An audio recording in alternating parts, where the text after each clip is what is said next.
कोई राम धर्मो दोनों हाथ ऊपर करो भाई, की न दो हाथ है, देखो तो सही। हमें मुट्ठी बंद करो, पूरी ताकत तुम बोलो भारत माता की। लेकिन नरेंद्र मोदी जी के नेतृत्व में काम करने वाली सरकार और माननीय प्रधानमंत्री जी का यह मंत्र कि हम जनता को सुविधा उपलब्ध कराने के समय न राजनीति का रंग देखेंगे, न क्षेत्र का रंग देखेंगे, बिना किसी भेदभाव के काम करेंगे। मैंने जाकर के प्रधानमंत्री जी से आग्रह किया, मैंने राजस्थान के मुख्यमंत्री जी को साथ ले जाकर के उनके माध्यम से भी आग्रह किया कि राजस्थान के और विशेष रूप से मेरे पश्चिम राजस्थान के लोग आज भी प्यासे बैठे हैं और आपका वादा है, आपका संकल्प है हर घर तक पानी पहुंचना चाहिए। मैं आज गर्व के साथ में कहता हूं, आपको बधाई देना चाहता हूं। इस बजट में इस जल जीवन मिशन को 2028 तक के लिए एक्सटेंड कर दिया, उसके लिए नए सिरे से बजट की घोषणा कर दी और राजस्थान को विशेष पैकेज देकर के हम राजस्थान का काम पूरा कर सकें। इसकी जब तीसरी बार देश ने नरेंद्र मोदी जी को प्रधानमंत्री बनाने की ऐसी रचना की थी, विपक्षी ताकतों ने एकजुट होकर के और कुछ भारत विरोधी लोगों के साथ मिलकर के विश्व भर में ऐसी ताकतें जिन्हें भारत के उत्कर्ष से समस्या थी, जिनके पेट में दर्द था, उन सब के साथ में मिलकर के उनके सहयोग से जिस तरह से झूठ का बवंडर इस देश में खड़ा किया था, भारतीय जनता पार्टी की सरकार बनी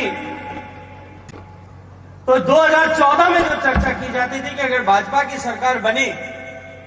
तो इस देश से अल्पसंख्यक भाइयों को घर से बाहर निकाल दिया जाएगा, देश से बाहर निकाल दिया जाएगा, क्योंकि 2014 से 24 तक यह विषय समाप्त हो गया। इससे देश के अनुसूचित जाति जनजाति वर्ग के बीच में एक संभ्रम फैलाने की उस समय कोशिश की गई,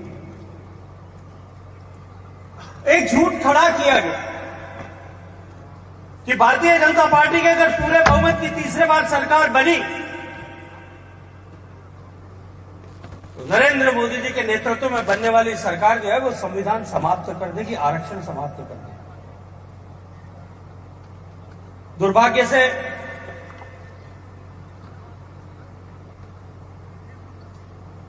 माननीय नरेंद्र मोदी जी जैसा प्रधानमंत्री होते हुए भी जो कि संसद में पहली बार प्रवेश करने के साथ में संसद की उन सीढ़ियों को, लोकतंत्र के उस मंदिर को प्रणाम करके संसद में जाता है, संविधान की उस पुस्तक को गीता से भी अधिक पवित्र मानते हुए उसके सामने सिर झुका करके उस संविधान की मर्यादा के साथ में काम करते हुए भारत को विकसित भारत, विश्व की श्रेष्ठ देशों में खड़ा करने के संकल्प के साथ में दिन रात परिश्रम करता है। तो बाहर थोड़ा ऊंधो बह गया उन टाइम। मैं मानता हूं कि कहीं हम भारतीय जनता पार्टी के कार्यकर्ताओं की कमी थी। मेरे सहित सभी लोगों की यहां जैसलमेर का पोखरण में होगी, मारवाड़ में होगी, जोधपुर लोकसभा क्षेत्र में होगी, हम भारतीय जनता पार्टी के कार्यकर्ताओं की कहीं न्यूनता राजस्थान प्रदेश में रही होगी, देश भर में कहीं रही होगी कि हम ठीक से उन सारे अनुसूचित जाति जनजाति के भाइयों के बीच में पिछले 10 वर्षों में सरकार ने जिस तरह से उनके कल्याण के लिए और उनके सम्मान के लिए जिस तरह से पूरे प्राण प्रण के साथ किए थे, वो हम शायद अपने परिवार के उन सदस्यों को साथ ठीक से समझा नहीं पाए, एहसास नहीं करा पाए। लेकिन फिर भी उस विपरीत परिस्थिति के चुनाव में जब देश में तो इस तरह के झूठ का बवंडर खड़ा किया जा रहा था, लेकिन जोधपुर लोकसभा क्षेत्र में भी इसी तरह की झूठे बातें फैला करके एक भ्रम की स्थिति पैदा करके अपने राजनीतिक उल्लू सीधा करने की कोशिश कांग्रेस पार्टी के लोग कर रहे थे, लोगों को भ्रमित करने के प्रयास कर रहे थे। उस विपरीत परिस्थिति में भी आप सब लोगों ने जिस तरह से परिश्रम की पराकाष्ठा की, आप सब लोगों ने जिस तरह से लोगों को के बीच में जो भ्रम था उसको समाप्त करने के लिए रात दिन प्रयास किया, परिणाम चाहे 19-20 कुछ रहा होगा, मैं उस परिणाम की दृष्टि से नहीं सोचता। पोखरण के मेरे कार्यकर्ताओं ने, साथियों ने, जनप्रतिनिधियों ने भारतीय जनता पार्टी के इस ध्वज को लेकर के जिस तरह से उस विपरीत परिस्थिति में भी उस चुनौती को स्वीकार करते हुए काम किया, मैं आप सबके श्री चरणों में प्रणाम करते हुए आप सबका अभिनंदन करता हूं, आपका अभिवादन करता हूं। पिछले 10 साल तक आपने मुझे काम करने का अवसर दिया। उस 10 साल की परिस्थितियों में जितना संभव हो सका, मैं ये मानता हूं कि इससे अधिक किया जा सकता था, इससे बेहतर भी किया जा सकता है, लेकिन उन परिस्थितियों के सापेक्ष जितना और जैसा संभव हो सका, मैंने हमेशा ईमानदारी के साथ में आप सब लोगों की सेवा करने का काम किया।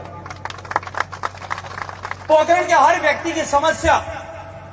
जो मुझ तक पहुंची, बिना अपने व्यक्तिगत स्वार्थ और बिना व्यक्तिगत किसी भी तरह का लगाव, राग और द्वेष रखे हुए, जो सही है उसको सही कहने का साहस किया और उसके साथ में खड़े रहने की कोशिश की। और मैं मानता हूं कि उसी के चलते हुए जोधपुर लोकसभा क्षेत्र और पोखरण विधानसभा क्षेत्र के आप सभी लोगों ने मुझे एक बार फिर अपनी सेवा का आशीर्वाद दिया।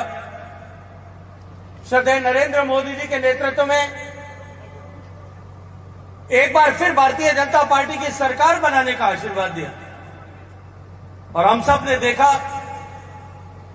कि पहले 5 साल के कालखंड में सम्मानीय नरेंद्र मोदी जी ने जिस तरह से देश के सामान्य मानवी जो मूलभूत आवश्यकताओं की चुनौती के लिए संघर्ष कर रहा है, गरीब आदमी घर घर में शौचालय, बिजली, पानी,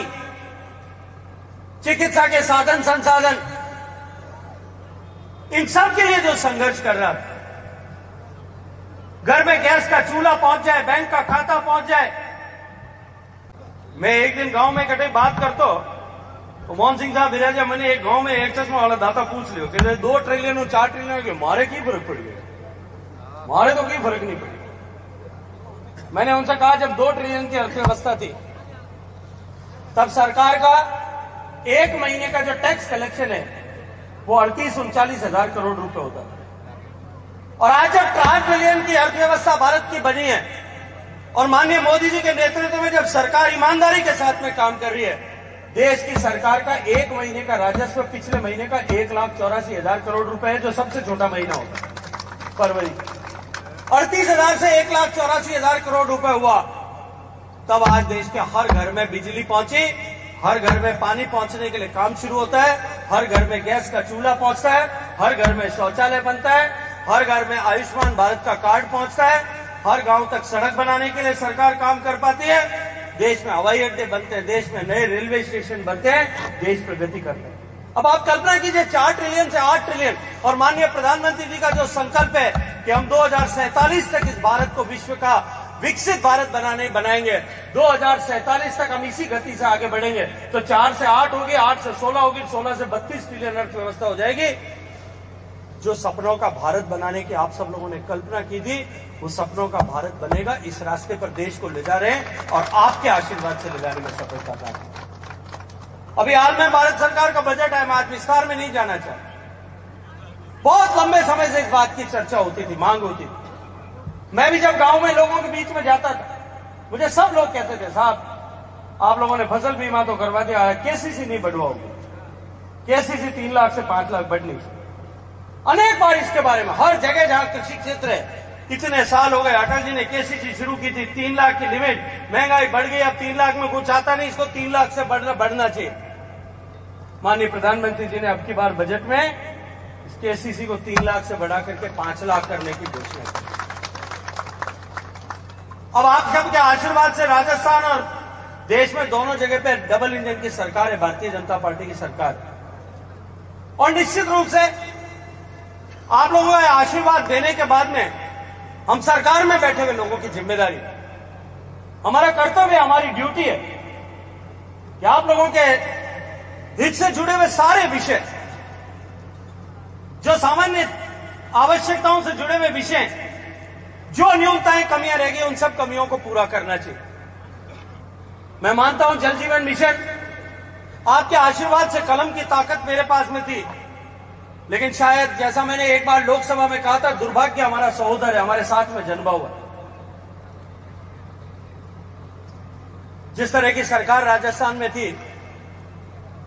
उन प्रदेशों के हित के लिए जाकर के वहां पे इस तरह के निर्णय किए जा सकते, कोई ये बात कह सकता? शुरुआत हमने कर दी। इस बजट में, राजस्थान के बजट में भी जो प्रस्ताव भारतीय जनता पार्टी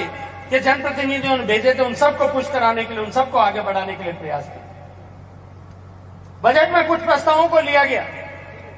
लेकिन उसके अतिरिक्त भी जो बचे हुए प्रस्ताव थे, अपने पोखरण के भी होंगे, जोधपुर लोकसभा क्षेत्र के अन्य क्षेत्रों के भी थे, जैसलमेर के कुछ प्रस्ताव आदरणीय छोटू सिंह जी ने, कमराज सिंह जी बैठे, इन लोगों ने मुझे दिए थे। मैंने माननीय मंत्री कन्हैयालाल चौधरी जी से व्यक्तिगत रूप से उनको बुला करके उनसे निर्देश दिया कि मेरे क्षेत्र का विषय है, इसको प्राथमिकता के साथ में पूरा करना है, स्पेशल पैकेज देकर के पूरा करना। और मुझे प्रसन्नता है कि कल सुबह जयपुर में, परसों सुबह जो जयपुर में बैठक हुई थी, मेरे अधिकारी, मेरे ऑफिस के लोग और मंत्री जी खुद साथ में बैठे, जितने प्रस्ताव हमने यहां से भेजे थे और जो फिजिएबल था, वो सारे के सारे प्रस्ताव स्वीकृत करके वहां पर जो कोई टंकी बनाने का प्रस्ताव था या कोई नई लाइन तक नई रोड, अब मन लागे कि पोखरण वाला जयपुर जाएगी तो जोधपुर आवेगी को नहीं है, परवा रही जाएगी। पोखरण फड़ोदी जोधपुर नई एक्सप्रेस रोड बनी और एक जो है फड़ोदी जोधपुर, एक जोधपुर ने बाईपास कर सीधी दिल्ली रोड में रोड मिल रही है। तो हमें पोखरण वाला परवा रह जाए, मन लागे कि जोधपुर में हम हारमा करे को नहीं, इधर इधर जाए। ये सारी सड़कें जो है, इन सड़कों पर काम कर रहे हैं। पोखरण का एक बहुप्रतीक्षित विषय और भी है, मैंने अभी मनीष जी से चर्चा की है। उस विषय के समाधान पे भी हम लगभग उस समाधान को पूरा करने की स्थिति में पहुंच गए। मैं आज उसकी बात नहीं करूंगा, लेकिन आप सबको भरोसा और विश्वास दिलाता हूं। जिस भरोसे के साथ में, मैं सिर्फ एक चीज का विश्वास आपको दिला सकता हूं, जिस भरोसे के साथ में आप लोगों ने हम पर विश्वास किया, जिस भरोसे के साथ में आपने 3 बार लगातार मुझे इस क्षेत्र का आशीर्वाद देने का मुझे आशीर्वाद देने का आपने सबने जो बड़ा काम किया, मैंने पहले भी कहा है कि कभी आपके भरोसे को टूटने नहीं दूंगा। कहीं आपको ऐसा विषय नहीं आप सब लोगों के बीच में आएगा कि आपके द्वारा चुना हुआ जनप्रतिनिधि, आपके द्वारा चुने हुए जो है सांसद ने आपके सम्मान में कहीं भी कमी होने दी। जहां कहीं भी अवसर मिला, देश में, प्रदेश में, आपके आशीर्वाद से, क्योंकि ये जो कुछ भी दिया हुआ है ये सब आप लोगों का दिया। और मैं ये पोखरण की धरती पर खड़े होकर जिम्मेदारी के साथ में कहता हूं, मैं चुनाव के परिणामों में नहीं जाता। इस जोधपुर लोकसभा क्षेत्र में अगर मेरी शुरुआत कहीं से होती है तो इस पोखरण की धरती से, तो बाबा रामसा पीर के मंदिर से मेरी शुरुआत हुई। मैं इसलिए आप सबसे आग्रह से कहना चाहता हूं, ये सब जो आपने आशीर्वाद दिया इस होली के अवसर पर, जो ऐसा प्रतापपुरी जी ने अभी कहा, ये दूरियां मिटाने का त्योहार है, विभेद मिटाने का त्योहार है, मनमुटाव समाप्त करने का त्योहार। हो सकता है हम परिवार से साथ के भाव में साथ रहते, और मैं अभिनंदन करना चाहता हूं भारतीय जनता पार्टी जैसलमेर जिले का और आदरणीय विधायक महोदय का ये कार्यक्रम आयोजित किया। हम हमेशा कहते हैं कि हमारी भारतीय जनता पार्टी परिवार भाव से काम करने वाली पार्टी, हम सब एक परिवार के सदस्य की तरह रहते हैं और हम इस तरह से एक उत्सव को भी परिवार की तरह साथ मिलकर के मनाएं, फूलों की होली साथ मिलकर के खेलें, हम होली के गीत साथ मिलकर के गाएं। ये जो अनूठा कार्यक्रम आपने आयोजित किया, ये दिल की दूरियां मिटाने वाला कार्यक्रम। हो सकता है कहीं मेरे व्यवहार से, कहीं मेरी मजबूरी के चलते हुए, कहीं हम जनप्रतिनिधियों के किसी मजबूरी के चलते हुए आपकी अपेक्षाओं पर हम खरे न उतर पाए, और उसके कारण से आपके मन में कहीं कोई पीड़ा हुई होगी, कोई कष्ट हुआ होगा, कहीं तकलीफ हुई होगी, किसी व्यस्तता के चलते हुए, किसी मजबूरी के चलते हुए शायद कहीं हम आपके लिए आपकी अपेक्षा के अनुरूप काम नहीं कर पाए।